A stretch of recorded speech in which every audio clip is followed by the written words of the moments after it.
Buenos Dias Gunners Collective. Back at it, you already know, like a smack at it. And we're going to get to our regular scheduled program, right? We're going to do some spills. We're going to talk some shit. We're going to do it in a menudo style, in a direct fashion. But before we do all that, watch out. As you can tell by that thumbnail, true story, right? I'm going to give everybody some background. You know, there's a lot of big misconception out there. Sasuke Gunner this and that, and Sasuke, follow that, yeah, big bro, right? Charlie, man, fuck all that. Watch out. In a real way, I'm going to give it to you in a real direct fashion. So everybody wants to know how I became a norteño at one point, what happened through them years, and where it all ended up. And what happened? Sasuke, you're a dropout. Watch out. Let's get to all that. So about the age of, I'd say 8 or 9 years old, you know, I was going to school, and I remember my first willings and dealings and seeing any type of norteño activity in the town. Because before that, I'm not going to lie, man, everybody was watching colors, everybody was cripping and blooding, and there wasn't no norte thugging. There wasn't none of that. I'm sure there were some veteranos from the west side, VMR, Vario Merced Rifa for the old school. But for the most part, man, we never seen these vatos. They were tecatos, or they were always incarcerated, you know, doing their thing. At the same time, what you need to understand is the movie Colors had just came out, so there was a lot of Crips and a lot of Bloods. Everybody was going that route, right? No, not me. Not 4-0. I beat the boots down with a 2x4, right? I wasn't going that route. I was still young and really not captivated by the gang thing. But at the same time, I also knew that I was Chicano, and I seen, orale, I owe you one. I was more intrigued with that stilo, the Chicano stilo. You know, I always have been. So going to school, I remember one day looking at this door in school, and I seen some graffiti on there, and it said Norte, right? I said, what's that, right? Went back, talked to one of my tios. He was an old vet, and he gave me the rundown, you know, to the best of his knowledge, and it took off from there. I started seeing guys in my neighborhood, guys in, you know, my street, you know, hanging out. They were wearing red paños. They were wearing red T-shirts. So, Mom, can I get a red T-shirt, right? She was like, no, Babo, right? Anyways, somewhere along the line, I ended up with a couple red T-shirts, a couple red sweaters, and I thought I was somebody, right?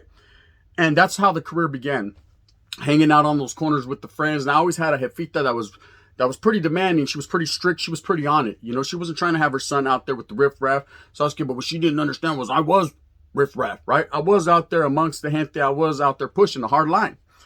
And I got in the mix immediately. Okay, so time passes on. In my neighborhood, it's not all about getting put on the hood and beat up. You are where you're from. You know, I'm from the neighborhood. I grew up there. So that's what it was going to be like. I think we did do some jumping in. I can't recall, man. It was so long ago. It wasn't even like that. We hung out. All the older vatos knew where we were from. So we was dead in, and that was it. Okay, so the hood starts. It's not a very old established hood that I'm from. Probably from, I'd say, early 90s. And you know, maybe 30 years now, a little over 30 years. But, you know, there's barrios like even from Los or even up in the Bay Area that have way, you know, been around 100 years. But so, hey, this is my barrio, this is my story, this is how I'm going to fucking tell it. And in that fashion. So, I get caught up in a murder. I get caught up in a 187. And for those of you that don't know, man, I was at a party. I was a youngster. I was about 11 and a half years old. Just a little mocoso, man. I was chilling at the party, and a sureño came to the party, you know, and he was wearing a black sweater.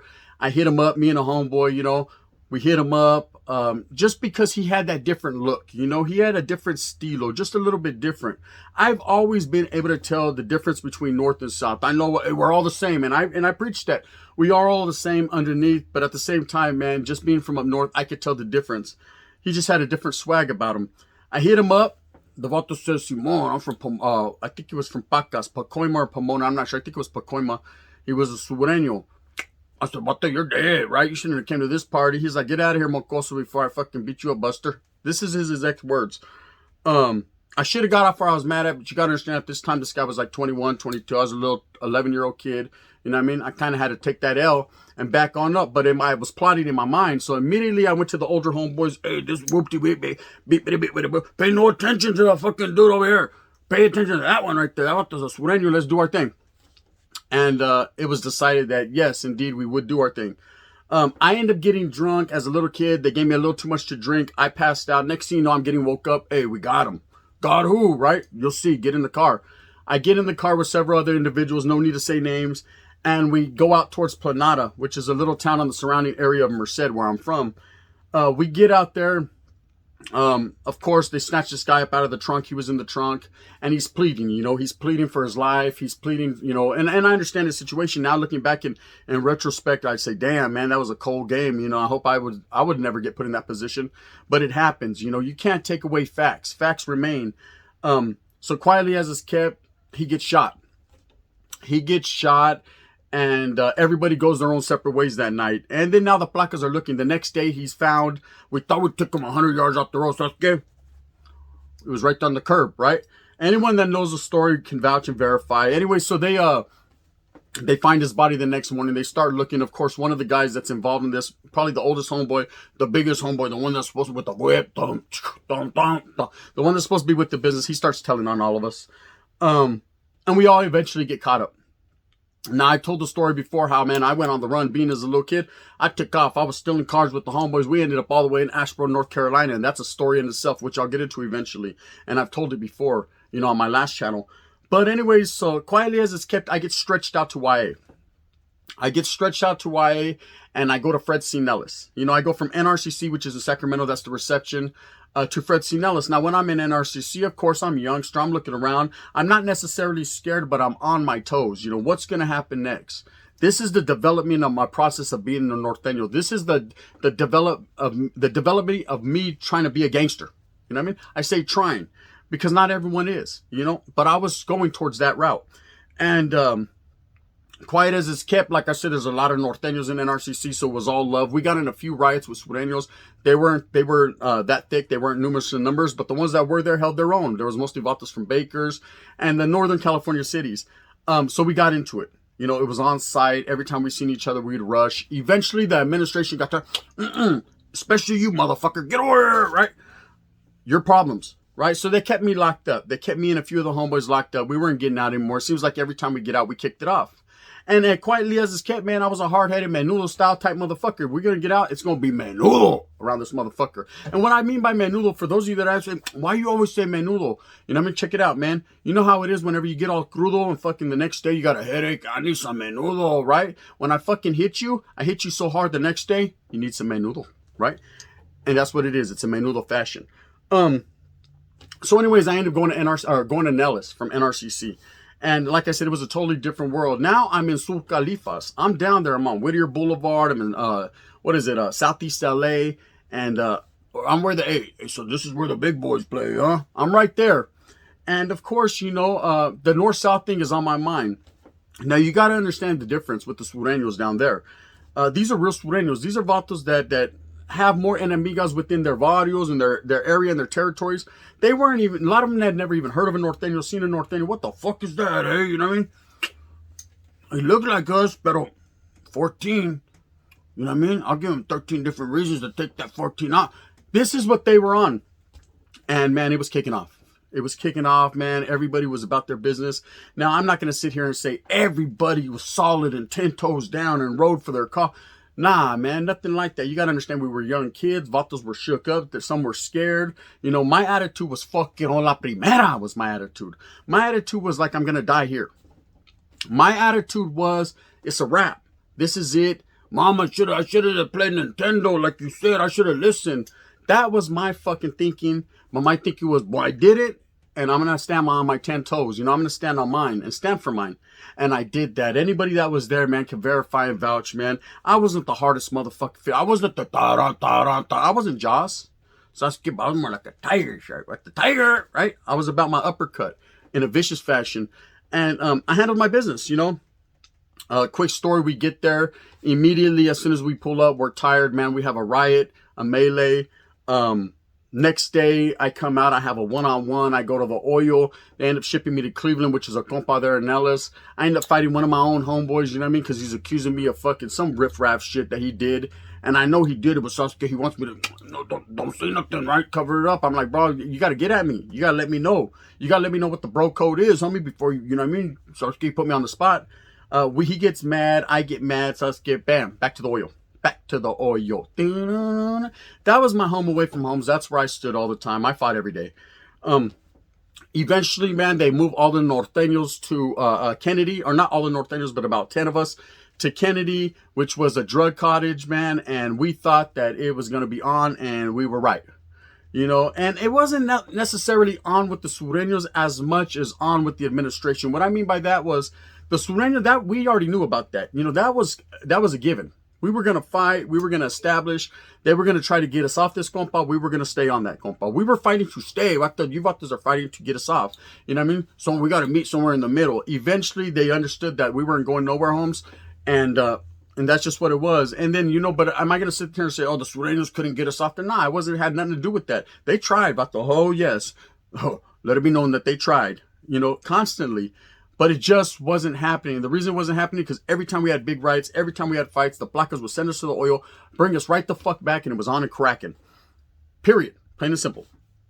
But they did try, And we were hearing rumors from YTS and from Paso where vatos were saying, we're going to drop all the vatos Leva on Nellis because they can't establish and get rid of these Norteños. And it wasn't on them, bro. There was a lot of solid-ass Sureños, solid, righteous Southsiders that were really trying to fucking wiggle. They were really trying to do what they were supposed to do, bro. But you can't fight the administration, you know what I mean? And so the administration had it out, not only for the Norteños, but they also had it out for the Sureños. They were putting them Johnny on the spot. And for us, they were just like crash dummy, like, come here, hey, Gunner, come here, what? I said, get over here. Oh, fuck. You know what I mean? Hey, they used to be like, Mexican American, you think you're hardcore because you're a Norteño. Now you're going over here to a new compa, puto. Mexican American, you too spooky, de Salas. You think you're going to grow up to be an NF member. Go over there right now. We'll see if that happens. And it did. We handled our business. And any Sureño that was there and any Crip blood, Northerner, whatever, man, will tell you. Those very few handled their business. There wasn't a whole bunch of vatos there that were just ready to we're established. Let's get flag norte. It wasn't nothing like that. Every day you had to have your head on swivelization, right? Indubitably, word of the day. You had to have your head on swivelization because, hey, guess what? Vatos, you never knew when vatos would come at you. There was a fucking compa way in the back called Nixon, right next to the Joto compa Carter, right? Which was for chirujos and weirdos, right? That's where Savage would be. Anyway, they would have that compa, but hey, trip out. Nixon was basically like a shoe program, like a step down program to step down to get back to the main line. And they'd had a lot of hardcore Sureños that some of them would come from TS and would go straight to Nixon, man. They wouldn't even hit the linea because these placas knew, man, if they did, they'd catch a body, or we'd catch a body on them knowing that these vatos are coming to catch a body. So it's good. And we're going to go body for body, body by body for body. Everyone's going to go on. They're going to get their Mazi on, period. Blah, da, da. Period. Way before blah, da, da, we were doing blah, da, da. And so that's how my life consisted of for the next few years, man. It consisted of hardly any sleep. It consisted of nervousness. It consisted of constantly fighting, not really learning anything in school because I fought every time I went to school, not growing up to be a young kid and develop as a young kid. I went straight from kid to man, or something of that nature. A horrible person, a deviant. A vato that was not devious towards women or children or nothing weird like that, but it was deviant towards other gang members. I always had a mind frame that it was me against them or them against me, and quietly as a kid, it was, so I had to be one step ahead. That's how I played the game, and I continue to this day. So Trip, life goes on. I end up getting shipped up north, and it's a whole different story. They ship me to Preston. I catch a stabbing in Nellis. They're finally done with me. They finally say, you know what? Let's get rid of it. He's just doing too much. He's going to end up killing a couple people here. We already know. So they ship me out. I get to Preston. It's on with the Bulldogs. We're fighting with dogs. And, I grew up to establish a good relationship with a lot of Bulldogs, man. I got a lot of love for them. And Sureños as well. A lot of righteous love for everybody. But at that time, it was on and motherfucking bow. I was trying to fucking grab them by their collar and choke them with it, And hey, they were trying to hit me with their spikes. Orale, Bulldog. It was going down. And Sureño used to be like, hey, don't. They were trying to avoid that situation. They were like, fuck these, let all these fucking busters and bulldogs kill each other, right? And we were trying to. Vatos are getting thrown through windows, battery pack, thrown off tier. I mean, it was more vicious that era with perros than I would ever say with Sureños, period, according to me, in my life. Because Bulldogs, you got to understand, at one time we're Norteños, so there was a super animosity. There was, we ain't part of you no more. Let us go. And there was a, you ain't going nowhere, Holmes, right? La primera. And so it was just, At least you're not going anywhere without a fucking canine missing. This is what it was. And it proceeded for years. And then I ended up going to Carl Holton, man. And I can't sit here and tell you a whole bunch of war stories about Carl Holton, because guess what? It was peacetime over there. Everybody was kicking it. Everybody was chilling. We were deep. It was finally my turn to rock the mic, right? It was finally my turn to be at peace and to relax and to understand what doing time around your gente is. You know, and I was able to really put my guard down and relax. Of course, jail is jail. There's always going to be riffraff. But you got to understand, by this time, I'm getting older, 16, 17, just about to be 18. Batas didn't want that funk. You know what I mean? I was bigger than everyone else. I was meaner than everyone else. I stabbed a lot of people already. I done killed someone. That's what I'm in there for.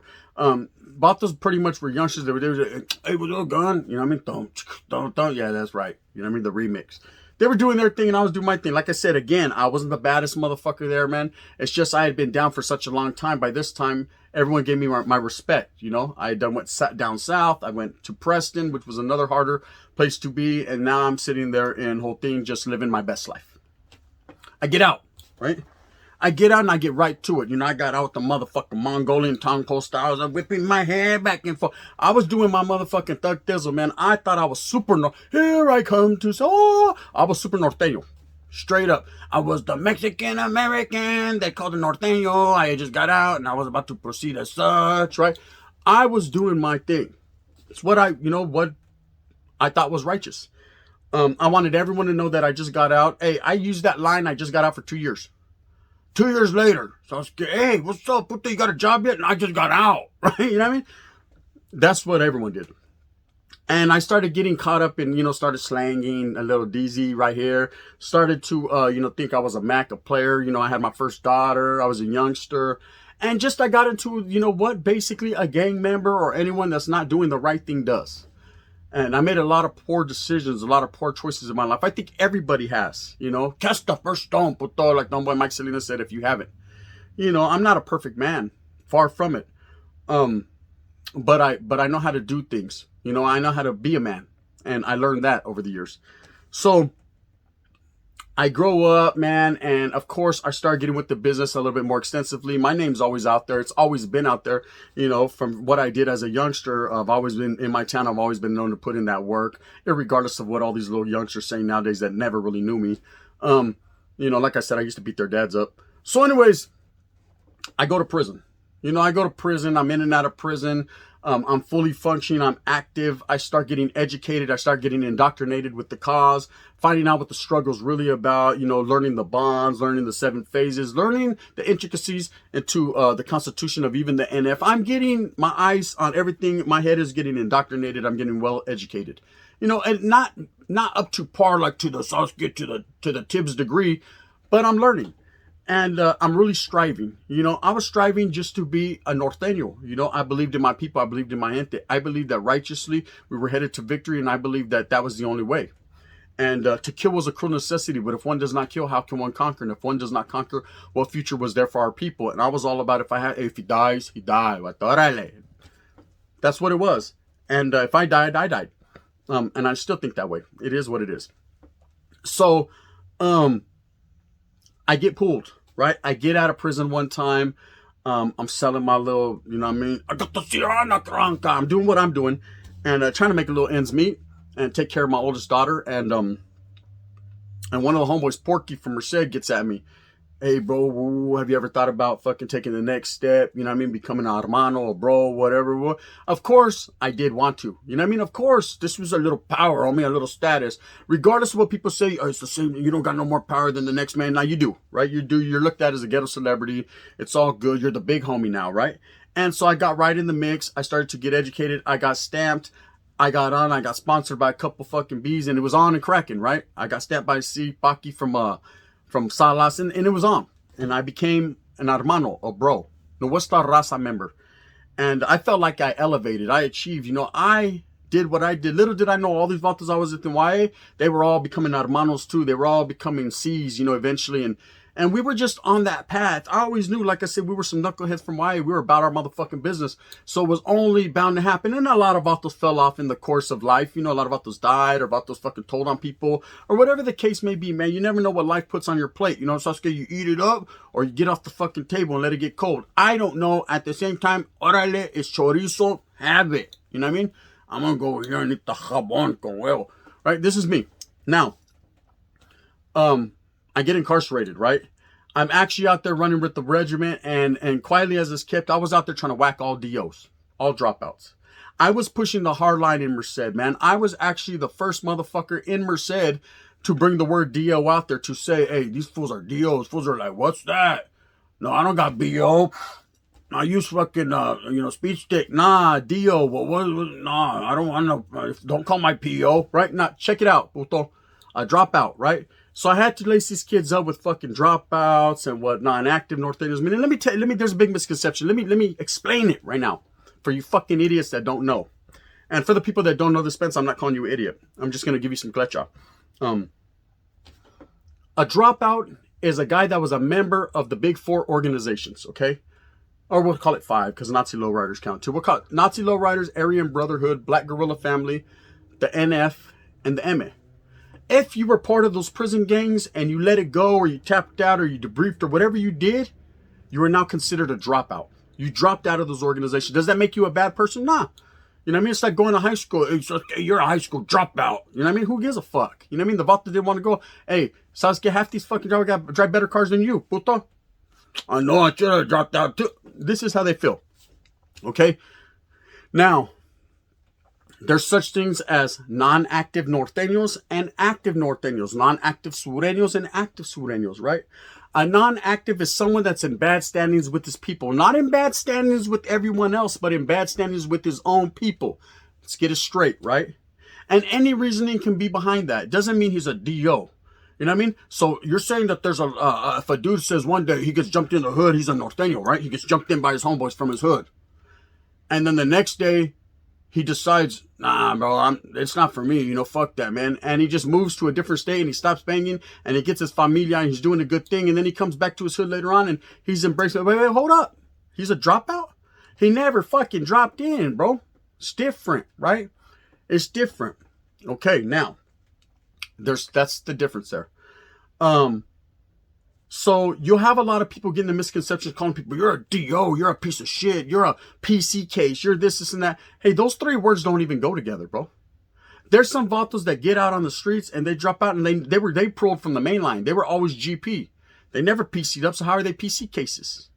Now, see, you youngsters and you fucking idiots got the misconception calling people dropouts and pieces of shits and rats and PC cases and all that just because they don't want to gangbang no more. Just because they want to take care of their familia, or just because you never know what could have happened. You know, a Vato fucking could have got whacked because his mattress wasn't rolled tight enough. A Vato could have got whacked because of something his brother did over here and they took it out on him. Or because of individualism or homeboy favoritism, or these homeboys over here are wiggling the wrong way. Or a Vato wakes up in the morning and Sasuke, he don't like how your breath smells, or he just don't like you. There's a lot that goes into being a norteño, and every day is different as the world turns, Vato. So before you point the fucking fingers and say, that's the bad guy, he's a piece of shit, you better think, homie, because you're going to be in that position one day. Oh, yes, I promise. You know what I mean? Nobody makes it. Nobody. Look at what happened to Tibbs. It will happen. It might not happen today, but it will fucking happen tomorrow. So the misconception is, oh, man, if you're a dropout, you're a rat. You're a piece of... No. I got a lot of homeboys that don't gangbang and they're drop, and they never told on a single person in their life. And then I got fucking homeboys that have told on people, you know what I mean? And this is all I say to myself, you know? Do I like to hang around with... Nah, of course, I don't think anyone does, man. But if I have homeboys that told on them, I don't know their situation. I don't know what the fuck had happened. I don't know. I just know this. I won't do no crime around them. You ain't gonna get a chance to tell on me. And that's it. But does that mean that fucking I look at him any differently? Nah, man. A friend is a friend. See, I've grown past the homeboy stage. I've been done that, homie. I was doing that before you were born. And I went to the friendship stage. Okay? And you're my friend and I got respect for you until you fuck that off, right? See, I don't give second chances. Why? Because there never was a first one. I was taught that a long time ago. Hey, give me a second chance, homie. I didn't mean to say that. I know it's just, can I have a second chance? Charlie, homie, because there never was a first chance. It was all love right from the gate. You fucked it up. Hey, no more shopping sprees. No more late night. Sorry, we can't kick it no more. And that's just what it is. No loss, you know, either way. You know, I ain't going to do shit for him anyway, so bang, bang. But what I'm saying is there's a big misconception. And me, in my case, yes, I am a non-active norteño. Okay? Why? Because I did red on red. Which is funny because in Sacra and all these different fucking cities now, fucking homeboys are banging homeboys' whole heads off. Saw a lot of red on red. Red on red's never stopped in some cities. But yet I found myself on a yarda where they used that excuse to fucking get me, right? They were using any excuse because they were all tecated out. They were all fucking smacked back on dope. Why? Because the yard had just flipped. Susanville Lassen yard had just flipped. And that yarda was a fucking degenerate ass yard, worse than if there was fucking dropouts on that yard. And I'm going to tell you why. Because the northerners that were there, most of them hadn't been anywhere, man. And they were running like it was the Wild Wild West. And half of them were just fucking northerners with a couple B's over them, bro, that thought we could fucking take advantage of these youngsters, have them bringing in dope and getting high and kicking it. Getting high on our own supply. And that's what was cracking. And when someone like me, who's been righteously in the mix since I was 11 years old and progressed as I was supposed to, gets there and says, hey, whoa, hold on. Hold up. Wait a minute. Let me put some pimping in it, right? What's going on here, right? Oh, no. We need to get rid of him, right? And quietly as this kept, I've told my story, man, how they fucking shot a wheel out of me talking about, oh, can you do this removal? And I never said no. For anyone that don't know, I never said, Charlie, I'm scared. You know what I mean? After I fucking done stabbed about 100 different people, I'm scared all of a sudden. Charlie, bro, you got me fucked up, right? I was still young. I was in the mix. Dropping out and not gangbanging and defecting was not even on my fucking brain. I was fucking with the business, right? For those of you that know, right? I was with the... I went in there for fucking whacking a motherfucker 5 times in the face. That's what I was in prison for. You know what I mean? So you hitting a motherfucker again? You know what I mean? Shit. Ain't no skin on my teeth, but I did question it. I questioned it because I already knew what these guys were into and I already knew the reasoning behind trying to get me to do this. You know what I mean? You would have to be there to know it. And then they shoot the wheel out to my celly and tell my celly to hit me. Then my celly says, fuck no, just don't strangle me at night when I'm asleep. So then we talk it out and we decide, man, that if for no other reason, it's already a wrap. He's not going to do anything on me, so they're going to push the agenda on him. I'm not going to fucking do nothing to him because he's my boy, right? These vatos obviously want me out the way. Oh, yes. Well, we're going to get the fuck out the way. But we're going to get out the way doing it our way. Not the easy way, the hard way, right? And I beat this fool up. And he smashed on who he smashed on. And then that was the end of my career. Yes, I could have went back to the oil. I could have pleaded. I could have fought for it and all that. But by that time, man, you feel a certain way after a while, man. You feel like the cause gave up on you, not you gave up on the cause. You know, but that's northern politics and even southern politics on their side. We'll get to that one day. You know what I mean? Anyways, man, I hope that you guys move fast with a purpose. That's called hustling. You know, at the end of the day, remember, man, we're all raza. It's all about uniting everybody. You know what I mean? Oh, but you're a piece of shit. Yeah, well, so is your jefito. You know what I mean? It's all good. Guess what? Why can't we be friends? You know, and I want to send my love and respect out there to all the prison genre channels, man, that are keeping it above water and that are really doing their thing, man. And shout out to motherfuckers, man, that acknowledge, man, that it's all about moving on and doing their thing. It's a real thing. Anyway, raza, stand up. The gun. True stories. Bang, bang.